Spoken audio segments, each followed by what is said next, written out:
નમસ્કાર વિદ્યાર્થી મિત્રો, જય હિન્દ, વંદે માતરમ. કેમ છો બધા? એકદમ મજામાં હશો. આપણે લોકોએ અત્યાર સુધીમાં એક બેઝિક લેવલના એમસીક્યુ ચેપ્ટર નંબર 1 એટલે કે સજીવ વિશ્વના કરી દીધા. હવે એની અંદર એક નેક્સ્ટ લેવલ પર જવું છે એટલે આપણે અહીંયા પાર્ટ બીની વાત કરવાના છીએ. હું તમારો હોસ્ટ, તમારો મિત્ર, તમારો દોસ્ત, તમારો મેન્ટર, બાયોલોજી વિષયની અંદર દીપક બોખા, રીપી લર્નિંગ હબમાં ફરીથી આપનું હાર્દિક સ્વાગત કરું છું. રાઈટ, તમારા શસ્ત્રો લઈને તૈયાર થઈ જાઓ. શસ્ત્રો એટલે શું?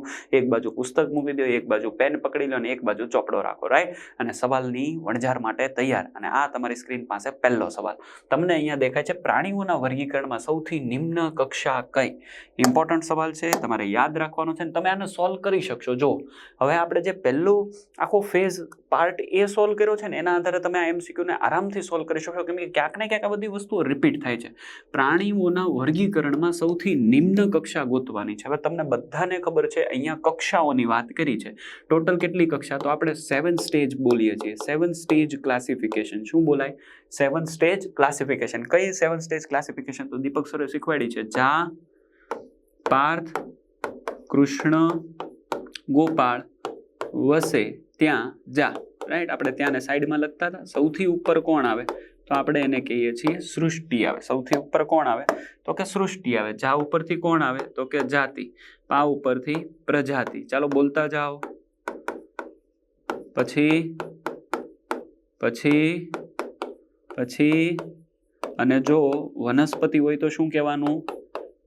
વિભાગ. ચાલો ક્લિયર થાય? તો આ રીતની વાત છે. રાઈટ, તો અહીંયાથી જાતિથી આપણે સૃષ્ટિ તરફ જઈએ અને સૃષ્ટિથી જાતિ તરફ જઈએ. તમને બધું જ ખબર છે, જાતિથી સૃષ્ટિ તરફ જઈએ તો વિવિધતા શું થાય છે? વિવિધતા વધે છે. અને સૃષ્ટિથી જાતિ તરફ જઈએ તો શું વધે છે? સામ્યતાનું પ્રમાણ વધે છે. ચાલો આટલું ક્લિયર થઈ ગયું. હવે આમાં કે છે પ્રાણીઓના વર્ગીકરણમાં સૌથી નિમ્ન કક્ષા, પણ આપણી ચોપડીમાં સૌથી નિમ્ન કક્ષા નથી આપી. તો જાતિ પછીની જે કક્ષા આવે ને એ સૌથી નિમ્ન કક્ષા કહેવાય. મારી વાત ક્લિયર થાય છે? બીજી વસ્તુ તમે જુઓ, અહીંયા ઓપ્શનની અંદર જાતિ પણ નથી આપ્યું. જો જાતિ આપ્યું હોત તો હું પહેલા આના પર જઈ શકત, કેમ કે એનસીઈઆરટીના આધારે મારે જાતિ પર જવું પડે, પણ જાતિ નથી આપ્યું તો મારે કેના ઉપર જવાનું છે? તો મારે યાદ રાખવાનું છે, અહીંયા જે આન્સર આવશે એ છે ઉપજાતિ. શું આવે? ઉપજાતિ. હવે આ શબ્દ તમારા સરે અને આપણે જ્યારે થિયરી વિશે ભણતા હતા ત્યારે મેં તમને સમજાવ્યો છે 3. એમાંનું સૌથી પહેલું દ્વિનામી નામકરણ, જેની અંદર સૌથી પહેલું નામ કોનું આવે? પ્રજાતિ. બીજું નામ કયું આવે? જાતિ. અને એના સિવાય એક નામ આવે જેને આપણે બોલીએ છીએ ઉપજાતિ. અને આનું એક્ઝામ્પલ પણ મેં તમને સમજાવ્યું છે. કયું? હોમો સેપિયન્સ. સેપિયન્સ. તો આમાંથી ક્વેશ્ચન લીધો છે. તો આ ત્રીજું નામ જે છે એ સૌથી નિમ્ન કક્ષાની જાતિ એટલે કે નિમ્ન કક્ષાની કક્ષા સમજાવે છે. એને આપણે બોલીએ છીએ ઉપજાતિ. તો તમારો અહીંયા આન્સર કયો બનશે બાળકો? ઉપજાતિ. ચાલો ક્લિયર? આમ થંબ તો તમારે આપી જ દેવાનો. Okay sir. ચાલો નેક્સ્ટ પોઈન્ટ જઈએ છીએ, નેક્સ્ટ ક્વેશ્ચન પર જઈએ છીએ. નીચેનામાંથી કયા વર્ગકમાં સૌથી વધુ સામાન્ય લક્ષણો જોવા મળે? ફરીથી આપણે આની મદદ લઈએ. જાતિ, પ્રજાતિ, કુળ, ગોત્ર, વર્ગ અને સમુદાય. જા, પાર્થ, કૃષ્ણ, ગોપાળ, વસે, ત્યાં, જા. આટલું તમને એકવાર આવડી ગયું, 7 સ્ટેજ મગજમાં ફિટ થઈ ગયું એટલે આવા પ્રકારના કોઈ પણ સવાલ તમે સોલ્વ કરી શકશો. મારી ગેરંટી છે. લખીને રાખો. ક્લિયર? હા કે ના? જો પ્રાણીઓના વર્ગીકરણમાં સૌથી નિમ્ન કક્ષા કઈ હશે? તો આમાં તો આપણે કહી દીધું ઉપજાતિ. પણ અહીંયા સવાલ શું છે? નીચેનામાંથી કયા વર્ગકમાં? તો તમે જો આ બધા સ્ટેજ એક એક વર્ગક કહેવાય, એક એક કક્ષા કહેવાય. તો નીચેનામાંથી કયા વર્ગકમાં સૌથી વધુ સામાન્ય લક્ષણો જોવા મળે? સૌથી વધારે સામાન્ય લક્ષણો. રાઈટ, જો અહીંયા આપણે વાત કરી છે સૌથી વધારે સામાન્ય લક્ષણો. તો જ્યાં સૃષ્ટિથી કઈ બાજુ આવીએ? જાતિ બાજુ આવીએ તો સૌથી વધારે સામાન્ય લક્ષણો દેખાય. તો સૌથી વધારે સામાન્ય લક્ષણો જાતિમાં. ક્લિયર થાય છે? હા કે ના? હવે અહીંયા ઓપ્શન ચેક કરો. જાતિ તો આપ્યું નથી, તો જાતિ પછી કોણ છે? તો કે પ્રજાતિ. તો પ્રજાતિની અંદર તમને સૌથી વધારે શું જોવા મળશે? સામાન્ય લક્ષણો કમ્પેર ટુ બીજા 3 ઓપ્શન, કુળ, ગોત્ર અને વિભાગ કરતા સૌથી વધારે સામ્યતા ધરાવતા લક્ષણો, સામાન્ય લક્ષણો કેમાં જોવા મળે? પ્રજાતિમાં. તો તમારો આન્સર કયો થઈ જશે? ડી. ક્લિયર? ત્રીજું, ત્રિનામી નામકરણ પદ્ધતિમાં ત્રીજું નામ. હાલો, આ તમને મેં શું સમજાવી? ત્રિનામી નામકરણ જ બોલાય. ત્રિનામી નામકરણ. હાલો બોલો, ત્રીજું નામ કોનું છે? તો કે ઉપજાતિનું. જો કેવા સંલગ્ન ક્વેશ્ચન પૂછ્યા છે, તમને હવે આવડશે. તો ત્રીજું નામ કોનું? ઉદાહરણ તરીકે હું ફરીથી લખું, હોમો સેપિયન્સ. સેપિયન્સ. તો આ જે સેપિયન્સ બે વાર આવ્યું ને આને ટોટોનેમ્સ કહેવાશે અને ઓટોનેમ્સ બોલાય. બે નામ કીધા, ઓટોનેમ્સ અને ટોટોનેમ્સ. હું તમને સમજાવી દઉં એટલે તમને થોડુંક ખ્યાલ આવી જાય. એકને આપણે બોલીએ ઓટોનેમ્સ અને એકને આપણે બોલીએ ટોટોનેમ્સ. રાઈટ. ઓટોનેમ્સ એટલે શું? તો જેની અંદર જાતિ અને ઉપજાતિ આના નામ કેવા હોય? સરખા હોય. અને ખાસ કરીને આ બંને વસ્તુ આપણને કેમાં દેખાય? પ્રાણીઓમાં. જ્યારે વનસ્પતિનું નામકરણ કરીશું તો વનસ્પતિના નામકરણમાં ક્યારેય પણ પ્રજાતિ અને જાતિ આમના નામ સરખા તો ન જ હોય. આ પોઈન્ટ તમારે યાદ રાખવાનો. It is the point to be noted. પણ પ્રાણીઓની અંદર ક્યારેક બે નામ કેવા હોય? સરખા હોય. જો જાતિ અને ઉપજાતિ બંનેના નામ સરખા હોય તો એને શું કહેશું? ઓટોનેમ્સ. પણ જો પ્રજાતિ અને જાતિના નામ સરખા હોય તો આપણે એને બોલીએ છીએ ટોટોનેમ્સ. ઉદાહરણ તરીકે નાજા નાજા એટલે કોણ થાય? કોબ્રા. કોણ થાય? King cobra. એનું નામ શું છે? નાજા નાજા. અથવા તો બીજું નામ કાપરા કાપરા. કપડા કપડા નહીં હો ભાઈ, ભાઈ કાપરા કાપરા. કોનું નામ છે? તો કે બકરી. રાઈટ. એવી રીતે ઇક્યુસ કોનું નામ છે? ઘોડાનું. તો એની અંદર પ્રજાતિ અને જાતિ કેવી છે? સેમ. એટલે આપણે એને શું કહેવાય? ટોટોનિમ્સ કહેવાય. ઓટોનિમ્સ કોને કહેવાય? જેમાં જાતિ અને ઉપજાતિના નામ કેવા હોય? સરખા. તો ત્રિનામી નામકરણ પદ્ધતિમાં ત્રીજું નામ કોનું છે? તો તમારા માટે આન્સર થઈ ગયો ઉપજાતિ. This is your answer. ચાલો, ક્લિયર આટલું? નેક્સ્ટ પોઈન્ટ ચોથો. નીચેનામાંથી કઈ કક્ષા, આને તમે સાઈડમાં લખી નાખો. પેન તમારી હાથમાં જ છે, મેં અહીંયા લખ્યું, તમે લખી શકો છો. બુકની અંદર પણ લખી દો, ચોપડો જે છે એમાં પણ લખી દો. સરે આવું અમને ભણાવ્યું તો, આવું સમજાવ્યું તો. આપણી ચોપડીમાં ડાયરેક્ટ નથી, પણ જો આવો સવાલ આવે તો આપણને આવડવો જોઈએ. ક્લિયર થઈ ગયું? હા કે ના? 100%. Okay, right. ઓટોનિમ્સ એટલે જાતિ અને ઉપજાતિ સરખા, અને ટોટોનિમ્સ એટલે પ્રજાતિ અને જાતિ કેવી થઈ જાય? સરખી. ઓકે બાળકો, નાઉ ધ નેક્સ્ટ. નીચેનામાંથી કઈ કક્ષા વનસ્પતિ શાસ્ત્રીઓ દ્વારા ઓળખાયેલી નથી? કઈ કક્ષા વનસ્પતિ શાસ્ત્રી દ્વારા ઓળખાયેલી નથી? ગોત્ર કક્ષા ઓળખાયેલી, જાતિઓ ઓળખાયેલી, કુળ ઓળખાયેલી. આને ડાયરેક્ટ આપણે ઓળખી નથી. આપણી ચોપડીમાં આનો ડાયરેક્ટ ઉલ્લેખ નથી. એટલે આપણા માટે આન્સર કયો બનશે? ઉપજાતિ. ચાલો, ક્લિયર બાળકો? ઓકે, ચાલો નેક્સ્ટ સવાલ પર જઈએ. શું કે છે? સજીવના વર્ગીકરણનો મુખ્ય હેતુ શું છે? જો સમજો, આ સવાલ કેવી રીતે ચોપડીના બેઝ પરથી કાઢેલો સવાલ છે. ઓકે, તો સજીવોએ વર્ગીકરણ શું કામ કરવું? તો એનો મુખ્ય હેતુ શું છે? રાઈટ. મારે વર્ગીકરણ કરીને ક્યાં જવું છે? મનુષ્ય એકમાત્ર એવા વ્યક્તિ છે કે જે એના મગજનો સંપૂર્ણ વિકસિત રીતે કામ કરે, એનો વિકાસ કરી રહ્યા છે, અને આપણી એક પાસે લેંગ્વેજીસ છે. બાકી બધા પાસે લેંગ્વેજ છે, અવાજ છે, પણ આપણી પાસે એની ઘણી બધી કહેવાય ને એડવાન્સ સિસ્ટમ છે, જેના કારણે આજે આપણે પૃથ્વી પર મનુષ્ય પ્રભુત્વ જમાવી રહ્યો છે. અને એના કારણે આપણે પ્રત્યેક સજીવનો અભ્યાસ પણ કરી રહ્યા છે. અભ્યાસ શું કામ કરવો જોઈએ? વર્ગીકરણ શું કામ કરવું છે? કેમ કે આપણે પ્રત્યેક સજીવને સમજી શકીએ, એની આર્થિક ઉપયોગિતા લઈ શકીએ, એમના વિશેની પરિસ્થિતિકીય માહિતી જાણી શકીએ, ઇવન આપણો ઓરિજિન આધાર જાણી શકીએ, ક્યાંથી આપણો જન્મ થયો છે ને ક્યાં સુધી આપણે ઉદ્વિકાસ થઈ રહ્યો છે. એટલા બધા સજીવો કે એમાં દરેકની સ્ટડી આપણે કરીએ છીએ. કેમ? કેમ કે મનુષ્યની પાસે વિકાસ છે. મનુષ્ય પાસે આજે જોવા જાવ તો કમ્પેર ટુ દુનિયાના બાકી બધા જ પ્રાણીઓની સાપેક્ષે આપણે કેવા છીએ? મોસ્ટ એડવાન્સ સ્પીસીસ છીએ. અને એટલા માટે જ આપણું પૃથ્વી પર શું છે? પ્રભુત્વ છે. ક્લિયર થાય છે વાત? તો વર્ગીકરણ શું કામ કરવું? કેમ કે દરેક સજીવની આપણે શું કરી શકીએ? ઓળખ કરી શકીએ, એની સ્ટડી કરી શકીએ, એના વિશે જાણી શકીએ, એની ઉપયોગિતા વિશે આપણને ખબર પડે, કયું હાનિકારક છે, કયું ઝેરી છે, કે એનો ઉપયોગ કરી શકાય, કેમાંથી આર્થિક ઉપયોગિતા લઈ શકાય, બધી માહિતી આપણને મળે. ક્લિયર થાય છે તમને?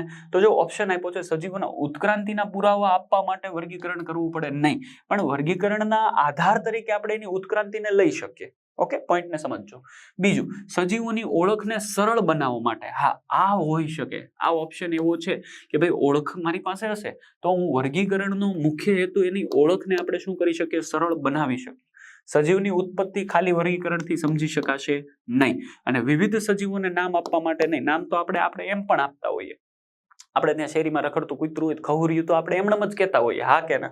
સમજાય? પણ એ જ ખહુરિયાને જાપાનમાં લઈ જઈને બોલવામાં આવે અને ખહુરિયું, તો એ લોકો એને ડોગ જ કહેશે. ચાઇનામાં લઈ જાય તો એ લોકો એને ખાઈ જશે. ના, એવું નથી હોતું, પણ આ તો ખાલી વાત કરું છું. રાઈટ? અમેરિકામાં એને અલગ શબ્દ બોલવામાં આવતો છે. સમજાય છે? અલગ અલગ જગ્યા પર અલગ અલગ શબ્દ થઈ જાય. તો ડાયરેક્ટ એને નામ આપણે કેવા આપ્યા? એક એવું નામ આપ્યું જેના કારણે વૈજ્ઞાનિક રીતે આપણી બધી જગ્યા પર એ જાતિની ઓળખાણ બને, એની આપણને સમજ મળે, જેના કારણે વર્ગીકરણનો હેતુ સિદ્ધ થાય. તો વર્ગીકરણનો મુખ્ય હેતુ કોના માટે?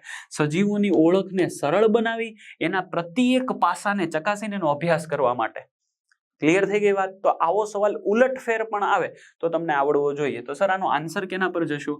તો આનો આન્સર આપણે બી પર જશું. ઓકે, ચાલો આગળ વધીએ. 6 નંબર, વનસ્પતિઓ માટે દ્વિનામી નામકરણ પદ્ધતિ ક્યારે અમલમાં આવી? Very very important question. વનસ્પતિ માટે જો આ ક્વેશ્ચન જનરલી છે ને આપણી ચોપડીની અંદર કોઈ તારીખ સાથે ઉલ્લેખ નથી, પણ મેં તમને જ્યારે થિયરી ભણાવી ત્યારે મેં તમને લિનિયસની આખી સ્ટોરી કીધેલી. તો લિનિયસે વનસ્પતિનું નામકરણ પહેલા કરેલું અને પ્રાણીનું નામકરણ પછી કરેલું. પ્રાણીઓના નામકરણ માટે સિસ્ટમ નેચર વાપરેલી અને વનસ્પતિના નામકરણ માટે એને જેનેરા પ્લાન્ટેરમથી શરૂઆત કરી દીધેલી. રાઈટ? તો વનસ્પતિનું જે નામકરણ કર્યું ને એ શરૂઆતમાં સૌથી પહેલા કર્યું અને એની તારીખ છે 5મા મહિનાની 1લી તારીખ 1753. તો આ તમારા માટે સાચો જવાબ થઈ જશે. અને 8મા મહિનાની 1લી તારીખ જે આ સી ઓપ્શન છે દેખાય 1758, ત્યારે એમણે સિસ્ટમ નેચર અથવા તો સિસ્ટમા નેચરની 10મી આવૃત્તિ પ્રવૃત્ત કરી હતી અથવા તો 10મી આવૃત્તિ છાપી હતી. અને આની અંદર આના પછી આપણે કોનું નામકરણની વાત કરીએ છીએ? પ્રાણીઓના સ્પષ્ટીકરણ અથવા તો પ્રાણીઓના દ્વિનામી, વૈજ્ઞાનિક બોલી શકાય, દ્વિનામી નામકરણની શરૂઆત થઈ હતી. એટલે આની પહેલાની કોઈ તારીખ આપી હોય તો પ્રાણીઓના નામકરણને ગણવામાં નથી આવતા, અને આની પહેલાની કોઈ તારીખ આપી હોય તો વનસ્પતિના દ્વિનામી નામકરણને ગણવામાં આવતા નથી. આ બધા જ નામકરણ આપણે લિનિયસના કારણે બોલીએ છીએ. એટલા માટે જ નામકરણના પિતા પૂછે, નામકરણના કોના ભાઈ? નામકરણના પિતા. તો તમારે કેના પર જવું પડે? મિસ્ટર કેરોલસ લિનિયસ પર જવું પડે. યાદ રાખજો, દ્વિનામી નામકરણના પિતા તો પણ તમારે કેમાં જવાનું? Carolus Linnaeus. આધુનિક વર્ગીકરણના પિતા તો પણ તમારે કેમાં જવાનું? Carolus Linnaeus. છોકરાઓ લખો છો ને, ભણો છો ને, પાકું ને? જો નેક્સ્ટ સવાલ, મેન્જીફેરા ઇન્ડિકાનું ગોત્ર અને એનું કુળ. મેન્જીફેરા ઇન્ડિકાનું ગોત્ર અને એનું કુળ. જો આ સવાલ ક્યાંથી આવ્યો? પેલા ટેબલમાંથી આવ્યો. ચાલો તો આ ટેબલને ફરીથી એકવાર હું તમને અહીંયા શું કરાવી દઉં? રિપીટ. રાઈટ? ચાલો, અને રિપીટ કરવા માટે આપણે આને અહીંયાથી મસ્ત મજાનું બંધ કરીએ અને અહીંયાથી ડિસ્કાર્ડ કરીએ. આપણે આમાં જઈએ અને આની અંદર આપણે છેલ્લો ટોપિક, તમારી ચોપડી ફટાફટ ઓપન કરો અને તમારી ચોપડીની અંદર એ ટેબલને ગોતો એટલે તમને મળી જશે. રાઈટ? તમને છે ને ટેબલ તરત દેખાઈ જવું જોઈએ, તમને એ ટેબલ તરત વિઝ્યુલાઇઝ થઈ જવું જોઈએ. ઓકે, આ રહ્યું ટેબલ. જો છોકરાઓ દેખાય છે ટેબલ તમને? ઓકે, કોની વાત પૂછી છે તમને આની અંદર? મેન્જીફેરા ઇન્ડિકાની. એટલે આપણે કોની વાત સમજવાની છે? આ આંબાભાઈની વાત સમજવાની છે. રાઈટ? આંબાની અંદર અહીંયા મેન્જીફેરા એનું શું થઈ જાય? બોલો, મેન્જીફેરા એનું શું થઈ જાય છોકરાઓ? મેન્જીફેરા એની પ્રજાતિ આવી ગયું. રાઈટ? કુળ કોણ થઈ જાય? ઓકે, એનકાર્ડિયેસી. આ એનકાર્ડિયેસી એનું શું બની ગયું? કુળ. અને સેપિએન્ડલ્સ એનું શું બની ગયું? ગોત્ર. ચાલો ક્લિયર?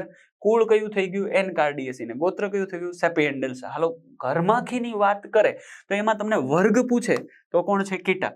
રાઈટ? ગોત્ર પૂછે તો ડિપ્ટેરા. રાઈટ? મસ્કા અને મસ્કીડી, પ્રજાતિ અને કુળ, આ બંનેમાં તો કોમન છે. લાસ્ટ ટાઈમ આપણે જોયું તો મનુષ્યની અંદર હોમો હોમિનિડી, મસ્કા મસ્કીડી. ક્લિયર? તો આ કુળ ખબર પડી જાય ને તો ગોત્ર તમે ગોતી શકશો. ખ્યાલ આવે છે? હા કે ના? એવી રીતે આંબો અને ઘઉં. ઘઉં માટે શું છે? ટ્રિટિકમ એસ્ટિવમ. રાઈટ? અને એના માટે કુળ કયું છે છોકરાઓ? પોએસી. કુળ કયું છે? પોએસી. અને ગોત્ર કયું છે? પોએલ્સ. Very very important. એસી આવે, એસી તો કોણ જાય? કુળ. અને એલ્સ આવે તો કોણ આવે? ગોત્ર.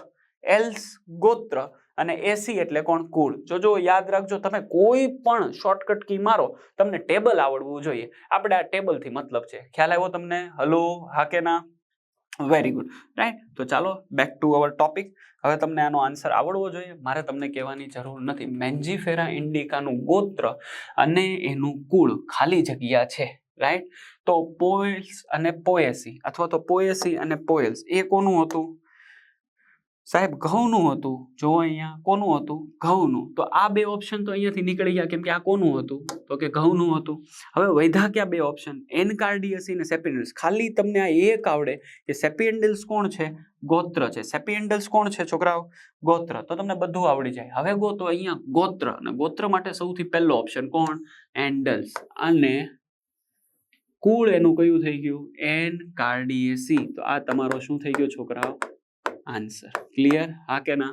આગળ વધીએ. 8મું, અલગ પડતો શબ્દ ગોતો. કુળ, વર્ગ, સમુદાય અને કક્ષા આ ત્રણે ત્રણ 7 સ્ટેજ ઓફ ક્લાસિફિકેશનની અંદર છે. આ કક્ષાને ડાયરેક્ટ આપણે કીધું નથી, કેમ કે કોઈ પણ વર્ગ અથવા તો કોઈ પણ કક્ષા આપણે બોલી શકીએ, એટલા માટે આ અલગ પડતો શબ્દ છે. નવો ક્વેશ્ચન, હર્બેરિયમ પત્રકનું આંતરરાષ્ટ્રીય સ્વીકારેલું કદ કયું? રાઈટ, આ સવાલ ક્યાંથી લીધેલો છે તો હું તમને કહી દઉં કે આ સવાલ જે છે એ આપણી પ્રયોગ પોથીમાંથી લીધેલો છે. તો આ એનો આન્સર છે. આપણી પ્રયોગ પોથીમાં સમજાવ્યું છે કે આ હર્બેરિયમ પત્ર અને હર્બેરિયમ પત્રની એક ચોક્કસ આંતરરાષ્ટ્રીય સાઇઝ છે, સ્વીકારેલી છે, અને એ છે 29 સેન્ટીમીટર બાય 41 સેન્ટીમીટર. ક્લિયર? તમને સમજાય છે? એટલે 41 બાય 29 સેન્ટીમીટરનું કોણ હોય છે? આપણું હર્બેરિયમ પત્રક હોય છે. ચાલો, મારી વાત ક્લિયર થઈ ગઈ? સમજાય? આવડે? નેક્સ્ટ પોઈન્ટ, અને સાઈડમાં લખવું હોય તો લખી નાખો. 41 બાય 29 હર્બેરિયમ પત્રકની સાઇઝ છે. આગળ વધુ. નેક્સ્ટ સવાલ 10મો, દ્વિનામી પ્રત્યય શેના બનેલા છે? Very very important. દ્વિનામી પ્રત્યય એ શેના બનેલા છે? રાઈટ. હવે આ સવાલ ક્યાંથી છે તો કે આ સવાલ આપણી NCERT બેઝ ક્વેશ્ચન છે. રાઈટ. તો આપણે દ્વિનામી નામકરણની વાત કરીએ તો એકને આપણે બોલીએ, શું બોલીએ છોકરાઓ? પ્રજાતિ. ને બીજાને શું બોલીએ? જાતિ. જાતિ તો ભલે જાતિ, આપણે શું છે આવી ગઈ મળી ટળી, બીજાને લાવશું. આયા ધ્યાન આપો, આયા. રાઈટ. તો એક પ્રજાતિ અને એક જાતિ. પ્રજાતિ માટે હંમેશા એક નામ બોલાય, એને કહેવાય એનું વંશગત નામ. શું બોલાય છોકરાઓ? વંશગત નામ. અને જાતિ જે છે એ તો અહીંયા ડાયરેક્ટ લખી દીધું, જાતિ અને લેખકનું નામ સંક્ષેપમાં મૂકવામાં આવે છે. કઈ ખબર પડી? એટલે અહીંયા જાતિનું નામ કહેવામાં આવે. આના માટે છે ને જાતિ પ્રત્યય સંકેત એવો શબ્દ ચોપડીમાં છે. તમારી ચોપડીની અંદર વર્ગીકરણ વાળો ટોપિક તમે જુઓ તો ત્યાં લખેલું છે વંશગત નામ અને જાતિ પ્રત્યય સંકેત. ક્લિયર? અહીંયા લખેલું છે જેનેરિક નેમ અને અહીંયા લખેલું છે સ્પેસિફિક એપિથાટ. શું લખેલું છે? આ ઇંગ્લિશ વર્ડ પણ યાદ રાખજો. સ્પેસિફિક હું તમને હમણાં દેખાડી દઉં. એપિથેટ યાદ રહેશે, જુઓ તમે એટલે તમને ખ્યાલ આવે. અહીંયા આવી જાઓ અને તમારે જવાનું છે અહીંયા. રાઈટ. ચાલો, હવે તમને દેખાતું હશે, ન દેખાય તો હમણાં તમને દેખાડી દો. રાઈટ. શું લખ્યું છે? વંશગત નામ. દેખાય? જેને બોલાય જેનેરિક નેમ અને જાતિ પ્રત્યય સંકેત એટલે કે સ્પેસિફિક એપિથાટ, જેને અનુક્રમે પ્રજાતિ અને જાતિ બોલાય. ક્લિયર? એટલું સમજાય? તો આ ચોપડીના પોઈન્ટ પરથી અનુલક્ષીને આપણને આ પોઈન્ટ અહીંયા સમજાવવામાં મદદ કરેલી છે. તો હવે તમને આમાં આવડી જશે. બોલો, આનો આન્સર શું લખશું? આપણા માટે એનો આન્સર થઈ જશે અવર answer number C. This is your answer. ચાલો, ક્લિયર? હા કે ના? પહેલું વંશગત નામ, બીજું જાતિ પ્રત્યય સંકેત. એટલે NCERT બેઝ ક્વેશ્ચન છે. 11 પોઈન્ટમાં જોઈએ. ખોટી જોડ શોધવાની છે. રાઈટ. શું શોધવાનું છે? ખોટી જોડ. આના માટે ફરીથી તમારે શું લખી દેવાનું? જા, પાર્થ, કૃષ્ણ, ગોપાળ, વસે, ત્યાજા, અને ઉપર સૌથી ઉપર કોને લખવાનું? સૃષ્ટિ. એટલું લખી જ દેવાનું, પછી આગળ વધવાનું. કુળ, ગોત્ર, વર્ગ અને વિભાગ છે એટલું. આ કે ના? આ સમુદાયને બીજા શબ્દમાં શું બોલાય? વિભાગ પણ બોલાય ને. હાલો, મેં અહીંયા લખી દીધું. હવે આગળ વધીએ. કુળ એ સંબંધિત પ્રજાતિઓનો સમૂહ છે. કુળ એ સંબંધિત પ્રજાતિઓનો સમૂહ છે. એનો મતલબ આ જોડ સાચી છે. ગોત્ર એ સંબંધિત કુળનો સમૂહ છે. ગોત્ર એ સંબંધિત કુળનો સમૂહ છે અને કુળ એ પ્રજાતિનો સમૂહ છે. આવી વાત કરી તો આ પોઈન્ટ પણ આપણા માટે કેવો છે? સાચો છે. વર્ગ એ સંબંધિત ગોત્રનો સમૂહ છે, એટલે કે આ વર્ગ એ સંબંધિત ગોત્રનો સમૂહ છે, એટલે આ સાચું. 3 ઓપ્શન જો સાચા હોય તો આંખ બંધ કરીને ચોથો ખોટો જશે. તેમ છતાં ચેક કર્યો. વિભાગ એ સંબંધિત સમુદાયનો સમૂહ છે. વિભાગ એ સમુદાયનો સમૂહ નથી. વિભાગ જે છે એ સંબંધિત વર્ગનો સમૂહ છે, તો સાચું થાય. પણ વિભાગ અને સમુદાય તો એક જ કક્ષા કહેવાય. એટલે આ ઓપ્શન આપણા માટે કેવો થઈ જશે છોકરાઓ? છોકરાઓ કેવો થઈ જાય? ખોટો થઈ જાય. ઓકે, ખ્યાલ આવે છે? સમજાય છે? તો આ તમારો શું થઈ ગયો? આન્સર. હાલો, 12મો સવાલ. નીચેનામાંથી જાતિઓ માટે કયું અયોગ્ય છે? ઓ બાપા, શું ગોતવાનું છે? અયોગ્ય. નીટની અંદર છે ને મોટા ભાગના સંગત, સુસંગત, અયોગ્ય, સાચી જોડ, ખોટી જોડ આવા સવાલો આવતા હોય છે. Let's just crack it. શું કે છે? નીચેનામાંથી જાતિઓ માટે કયું અયોગ્ય છે? એક જાતિ પ્રજનનક્ષમ રીતે અન્ય જાતિથી અલગ હોય છે. Very very important. આ ક્વેશ્ચનને સ્ટાર કરી દઈએ અને આને તમારે યાદ રાખવાનો છે. કોના વિશેની વાત આપી છે? જાતિ વિશેની. હવે સાંભળજો, આ સવાલ ક્યાંથી બને છે? તો આ જાતિ વિશેનો છે ને ખ્યાલ આપણે થિયરીમાં રીપીની પહેલા ચેપ્ટરની થિયરીમાં મેં જ્યારે ભણાવ્યું ત્યારે મેં તમને શરૂઆત જ અહીંયાથી કરી હતી. અર્ન્સ્ટ મેયરની વાત કરતા હતા. અર્ન્સ્ટ મેયર, અને આ અર્ન્સ્ટ મેયરે બાયોલોજિકલ ડેફિનેશન ઓફ સ્પીસીસ એટલે જાતિ વિશેનો જૈવિક ખ્યાલ આપેલો. એટલે એમણે આ જાતિ વિશેનો એક ખ્યાલમાં રજૂઆત કરેલી. જાતિ કોને કહેવાય? તો એની અંદર આપણે બોલ્યા હતા કે જેની અંદર સૌથી વધારે શું દેખાતા હોય?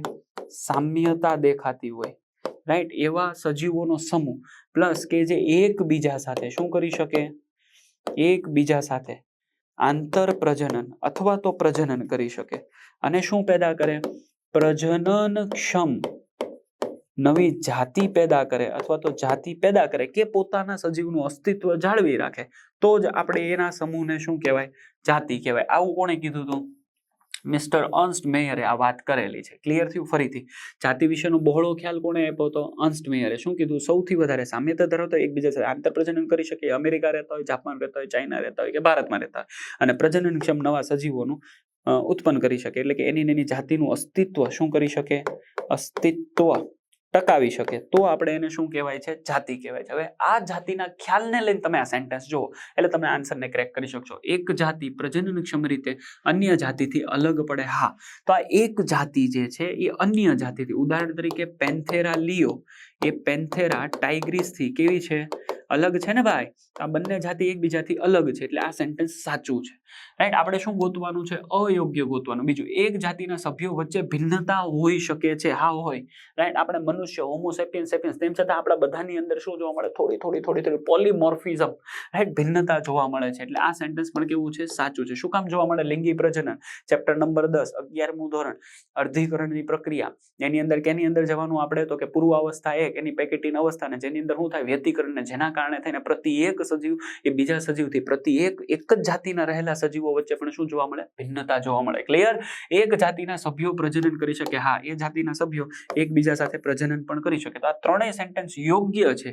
આ ત્રણેય સેન્ટેન્સ કેવા છે? યોગ્ય છે. તો એક જ જાતિ વચ્ચે જનીન પ્રવાહ હોતો નથી. નહીં, અલ્ટિમેટલી જનીન પ્રવાહ તો હોય. જનીન પ્રવાહને ઇંગ્લિશમાં બોલાય જીન પૂલ. એક જાતિની અંદર તો જીન પૂલ જોવા મળે. જીન પૂલ એટલે આખી જાતિને બધા જ જનીનને ભેગા કરીને એનો સરવાળો કરવામાં આવે તો એને જીન પૂલ કહેવાય, જેમાં વૈવિધ્યતા જોવા મળે. ક્લિયર થાય તમને? તો આ ક્વેશ્ચન ચેપ્ટર નંબર 1 નો કંઈક અલગ પ્રકારનો ક્વેશ્ચન છે. So this is the very important. આવો સવાલ આવે તો તમને આવડવો જોઈએ. ચાલો, ક્લિયર એટલું? કે ના? Let's go for 13, right? સાચો વિકલ્પ પસંદ કરો. ઓકે, આપણે તૈયાર છીએ સાચો વિકલ્પ પસંદ કરવા માટે. ચાલો, તમને આપ્યું વનસ્પતિ સંગ્રહાલયો વર્ગીકરણ અભ્યાસમાં ત્વરિત સંદર્ભ તરીકે ઉપયોગી છે. બીજું, વનસ્પતિ સંગ્રહાલયો પત્રક પર શુષ્કન, દાબન અને પરિરક્ષણ કરેલ વનસ્પતિના નમૂનાનું સંગ્રહ સ્થાન પણ છે. અને લઘુ પુસ્તિકાઓ એ કોઈ એક વર્ગકીની માહિતી ધરાવે છે. મિત્રો, કાલે આપણે જ્યારે કહેવાય ને પાર્ટ એની સ્ટડી કરી ત્યારે મેં તમને આની અંદરથી એક લાઈન સમજાવી દીધી હતી અને એ લાઈન હતી આ કે લઘુ પુસ્તિકાઓ એ કોઈ એક વર્ગકીની માહિતી આપે છે. એટલે આ પોઈન્ટ તો 100% સાચો થઈ ગયો. વનસ્પતિ સંગ્રહાલયો એની અંદર આપણે હર્બેરિયમ શબ્દના ઉલ્લેખથી લઈએ. Herbarium, right? તો હર્બેરિયમ જે છે એમાં આપણે પત્રક ઉપર નમૂનાને શુષ્કન, દાબન અને પરિરક્ષણ કરીને વનસ્પતિના નમૂનાનો સંગ્રહ કરાય છે. હા, કરાય છે. તો આ સેન્ટેન્સ પણ સાચું છે. અને વનસ્પતિ સંગ્રહાલયો એમાંય રિસર્ચ લેબ આવેલી હોય છે જે વર્ગીકરણ અભ્યાસના ત્વરિત સંદર્ભ તરીકે ઉપયોગી થઈ શકે. કેમ કે વનસ્પતિ સંગ્રહાલયોમાં આપણે વનસ્પતિના નમૂનાઓ પણ સાચવા હોય ને પ્લસ આપણે વનસ્પતિ ઉદ્યાન તરીકે આપણે વનસ્પતિને પણ લેતા હોય એટલે ત્વરિત સંદર્ભ તરીકે ઉપયોગ થઈ શકે. Because we have that herbarium જે આપણે ડેવલપ કર્યું છે, જે વર્ગીકરણના આધાર સ્વરૂપે કામ કરે. ક્લિયર થાય છે મારી વાત? તો એનો મતલબ આ સેન્ટેન્સ પણ કેવું છે? સાચું છે. સાચો વિકલ્પ પસંદ કરો તો ત્રણેય સેન્ટેન્સ સાચા છે અને નીચે લખું બધા વિકલ્પો સાચા. તો આપણો આન્સર કયો બનશે? બધા વિકલ્પો બાપા કેવા હે બાપા? એ બાપા સાચા છે. 14મું, રાઈટ? નીચે ઘઉંની વર્ગીકરણનું ગોત્ર આપેલું છે, રાઈટ? જો અહીંયા આપેલું છે, દેખાય તમને? એ ભાઈ દેખાય છે તમને? દેખાય. તો આ વર્ગીકરણનું ગોત્ર છે, right? Let me just put it a table right now. So this question is like this. Okay બચ્ચા log, now you go. Right? તો તમને અહીંયા વર્ગીકરણનું ગોત્ર આપેલું છે અને ગોત્રની અંદર તમારે શું કરવાની છે? ભૂલ ગોતવાની છે, રાઈટ? તો ઘઉં આપેલું છે. ઘઉં અહીંયા દેખાય તો ઘઉંનું જૈવિક નામ, દ્વિનામી નામકરણ ટ્રિટિકમ એસ્ટિવમ. હમણાં જ મેં ચોપડીમાંથી તમને આ ટેબલ સમજાવી દીધું એટલે આપણે અહીંયા ખોલતા નથી, પણ આ નામ સાચું છે. ક્લિયર? કુળ મેં તમને કીધું હતું કુળમાં એસી, હા કે ના, તો અહીંયા હું લખ્યું છે પોએલ્સ, અહીંયા હોવું શું જોઈએ પોએસી, અને ગોત્રમાં પોએલ્સ, એટલે આવી રીતે હોવું જોઈએ તો સાચું પડે, તો ભૂલ અહીંયા છે. અને વર્ગ એકદળી આ તો સાચું જ છે, એટલે આ અને આ સાચું છે, ખાલી કુળ અને ગોત્ર અલગ છે. કુળ પોએસી હોવું જોઈએ, કુળ પોએસી હોવું જોઈએ, ઓકે, અને ગોત્ર પોએસ હોવું જોઈએ, ઓકે. તો આપણો આન્સર જો અહીંયા રહ્યો એ અને બી. ઓરિઝિયા સટાવ્યા ના હોય, યાદ રાખજો, રાઈટ. પણ તમારા માટે એક ક્વેશ્ચન હું અહીંયા મૂકીને જાઉં છું, આ ઓરિઝિયા સટાવ્યા શું છે આ તમારે ગોતવાનું છે. ગુગલેશ્વર બાપાની મદદ લેજો અને આને ગોતજો. ઓકે બાળકો, here we go. 15 નંબરનો ક્વેશ્ચન. જૈવિક નામો લેટિનમાં લેવામાં આવ્યા છે કારણ કે તે એક મૃત ભાષા છે, બની શકે, હોઈ શકે. લેટિન હાલના સમયની લોકપ્રિય ભાષા છે. બાપા અત્યારના સમયની તો લોકપ્રિય ભાષા છે હિન્દી ને, એના કરતા વધારે ઇંગ્લિશ ને, એના કરતા વધારે આપણી ગુજરાતી. બાપા તમે વિશ્વની અંદર કોઈ પણ જગ્યાએ જાઓ, આપણો ગુજરાતી તો મળી જાય ને મળી જાય. પણ સૌથી વધારે કદાચ હું તમને જો એકચ્યુઅલમાં સમજાવવા જાઉં તો સમજી લો કે ઇંગ્લિશનું પ્રભુત્વ અત્યારે વધારે છે, એના કરતાં વધારે યુરોપિયન કન્ટ્રીઝમાં ફ્રાન્સ, રાઈટ, ફ્રેન્ચ ભાષા અને ઇંગ્લિશ ભાષા, તો આનું પ્રભુત્વ અત્યારે સૌથી વધારે છે. આપણા ભારતની અંદર તમે કહો તો ઇંગ્લિશ વધારે છે. આ નામો એક જ ભાષાના મદદથી સમગ્ર વિશ્વમાં પ્રમાણિત થવા જોઈએ. હા, આ વાત ખરી, આ નામો એક જ ભાષાની મદદથી સમગ્ર વિશ્વમાં પ્રભાવિત થવા જોઈએ. એકથી વધુ વિકલ્પો સાચા છે, ઓકે, કહી શકાય, કેમ ના કહી શકાય. તો આની અંદર આન્સર આવી શકે ડી, કે આમાં એકથી વધારે વિકલ્પો કેવા છે, સાચા છે, રાઈટ. કેવી રીતે હું તમને સમજાવી દઉં, રાઈટ. મૃત ભાષા છે, લેટિન ભાષા કેવી છે, મૃત, જૂની, બહુ જૂની ભાષા છે, પણ આજના સમયમાં આપણે એનો ઉપયોગ કરી રહ્યા છે. સમગ્ર વિશ્વમાં લેટિન ભાષામાં દ્વિનામી નામકરણ થાય છે ને. લિનિયસભાઈ કહી ગયા હતા ને, હમ જો યુઝ કરેંગે वो લેટિન ભાષા ही यूज करेंगे, इटालिक्स नाम ही यूज करेंगे. તો આની અંદર એકથી વધારે વિકલ્પો કેવા છે, સાચા છે, રાઈટ. લોકપ્રિય ભાષા નથી, પણ એ અને બી, એ અને સી ઓપ્શન સાચો છે, બી ઓપ્શન ખોટો છે. ઓકે. 16મો, જૈવ વિવિધતા, વેરી વેરી ઇમ્પોર્ટન્ટ, રાઈટ. 12મા ધોરણના ચેપ્ટર નંબર 15માં આની જ વાત કરવાની છે, પણ અત્યારે અહીંયા શબ્દ આવ્યો જૈવ વિવિધતા. પૃથ્વી પર રહેલા સજીવની સંખ્યા અને એના બધા જ પ્રકારનો ઉલ્લેખ કરે, અને બધા જ સજીવને જો ભેગા કરીને એક નામ દેવું હોય તો એને શું કહેવાય, જૈવ વિવિધતા કહેવામાં આવે. બીજું, આપેલ નિવસન તંત્ર, જૈવ વિસ્તાર અથવા તો સમગ્ર પૃથ્વીના જીવંત સ્વરૂપોની વિવિધતાનું પ્રમાણ, એટલે એને જૈવ વિવિધતા કહેવાય. તો આ બંને જૈવ વિવિધતાની વ્યાખ્યા છે. અને નિવસન તંત્રમાં સ્વાસ્થ્ય, એટલે કે ત્યાં રહેતા સજીવોનું માપન, એટલે પણ જૈવ વિવિધતા કહેવાય. તો બધા જ વિકલ્પો કેવા છે બોસ, સાચા છે. So this is your answer. Clear થઈ ગયું. 17 નંબર, જૈવિક નામ સામાન્ય રીતે રોમનમાં, બાપા રોમનમાં ન હોય એટલે આપણે આ ઓપ્શનને કહી દઈએ કે રોમન આવ્યું એટલે જ ખોટું, રાઈટ. સામાન્ય રીતે લેટિનમાં હોય અને ઇટાલિક્સમાં છપાયેલા હોય, ઓકે, આ સાચું લાગે છે. ભાગ્યે જ લેટિનમાં, જાને હવે ફરજિયાત કેમાં લેવાના, લેટિનમાં લેવાના, રાઈટ. ભાગ્યે શબ્દના કારણે આ ખોટું. અને છેલ્લે સામાન્ય રીતે ગ્રીકમાં હોય, ના બાપા કશું ગ્રીકમાં ન હોય, હા, લેવાનું તો કેમ જ છે, લેટિનમાં લેવાનું જ છે અને ઇટાલિક્સમાં લેવાનું જ છે, ઠીક છે. તો તમારો આન્સર જે બનતો છે એ આન્સર બનતો છે બી. ઓકે બાળકો, આગળ વધીએ છીએ. 18મો સવાલ જુઓ.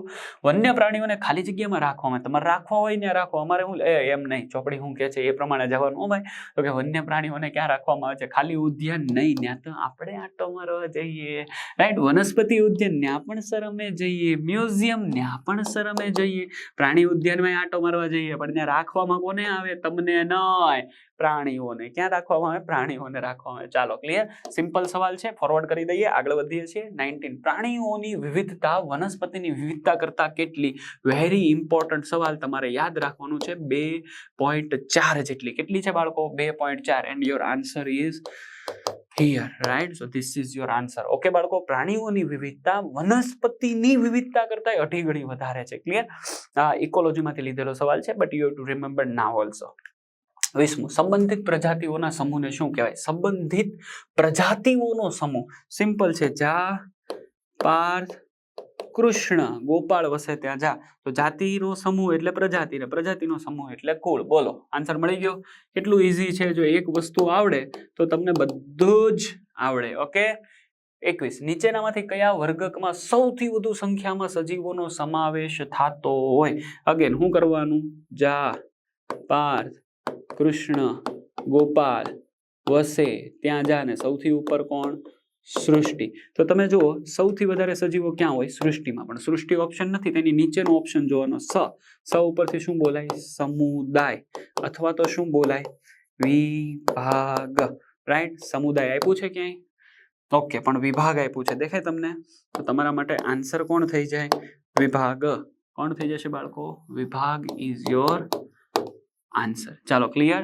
22મો સવાલ જુઓ. સંબંધિત સૃષ્ટિઓ ભેગી થઈને કઈ કક્ષા બનાવે છે? જો સૃષ્ટિઓની વાત કરીએ એટલે આપણે આખી જે વાત કરી ને જાતિથી લઈને ક્યાં સુધીની?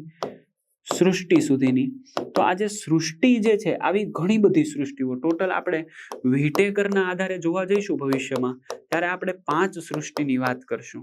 તો આ 5 સૃષ્ટિને ક્યાં મૂકવામાં આવે? તો એને ડોમેનમાં એટલે કે ક્ષેત્રમાં મૂકવામાં આવે. અને એના માટેનો આ નવો વર્ડ છે તમારા માટે, તમારે યાદ રાખવાનો છે. This is the answer. વર્ગ, ગોત્ર અને સમુદાય એ સૃષ્ટિ કરતા નાની કક્ષાઓ છે એટલે એમાં મૂકવામાં ન આવે અને એટલા માટે તમને આન્સર મળી જાય. A B C નથી તો કોણ હશે? D. ક્લિયર. 23મો જુઓ. સ્પીસીસ પ્લાન્ટેરમ અને સિસ્ટમ નેચર કોના દ્વારા લખવામાં આવી? ઓ બાપા સર, આવો સવાલ તમને બધાને આવડે, તમારા પર છોડું છું, તમને આવડવો જોઈએ કે કહી દઉં? સારું હાલો કહી દઉં. રાઈટ આન્સર આવશે લિનિયસ. સ્પીસીસ પ્લાન્ટેરમ હમણાં આપણે વાત કરી ને ત્યારે આપણે એની વાત કરી કે સ્પીસીસ પ્લાન્ટેરમ અને સિસ્ટમ નેચર કોના દ્વારા? લિનિયસ દ્વારા લખવામાં આવી છે. 24th number. Homo sapiens sapiens. ઓ બાપા, આપણે આની શરૂઆતમાં જ ભણ્યા કે નહીં? રાઈટ. Homo sapiens sapiens. જો આવો સવાલ પૂછાઈ ગયો છે, તમને આવડવો જોઈએ. અહીંયા સેપિયન્સ અને અહીંયા સેપિયન્સ, આ ત્રિનામ થઈ ગયું. તો આ પહેલું નામ કોનું છે? પ્રજાતિ. બીજું નામ કોનું છે? જાતિ. અને ત્રીજું નામ કયું છે? ઉપજાતિ. મેં તમને હમણાં જ આ વસ્તુ, આ પોઈન્ટને સમજાવ્યો છે. જો જાતિ બરાબર ઉપજાતિ હોય એટલે કે બંનેના નામો સરખા હોય તો એને શું કહેવાય? ક્લિયર? ખ્યાલ આવે છે? તો એને શું કહેવાય? જાતિ અને ઉપજાતિ બંનેના નામ સરખા હોય તો એને શું કહેવાય? ઓટોનેમ્સ કહેવાય. પરંતુ પ્રજાતિ અને જાતિ આ બંનેના નામ સરખા હોય. આવું બંને ક્યાં જોવા મળે? પ્રાણીઓમાં. તો આ બંનેના નામ સરખા હોય તો એને શું કહેવાય? ટોટોનેમ્સ કહેવાય. ટોટોનેમ્સ કહેવાય. હવે તમને આનો આન્સર આવડી જશે અને એનો આન્સર છે ઓટોનેમ્સ. ચાલો ક્લિયર બાળકો. નેક્સ્ટ સવાલ જુઓ. ઓળખ ચાવીનો ખ્યાલ કોના દ્વારા આપવામાં આવ્યો? લિનિયસ દ્વારા? તો કે નહીં. એરિસ્ટોટલ દ્વારા? તો કે નહીં. બેન્થામ દ્વારા? નહીં. કુદરતી વર્ગીકરણ, સિસ્ટમ નેચર ને એરિસ્ટોટલ એટલે બાયોલોજીના બાપા અથવા તો પ્રાણીશાસ્ત્રના બાપા. ક્લિયર?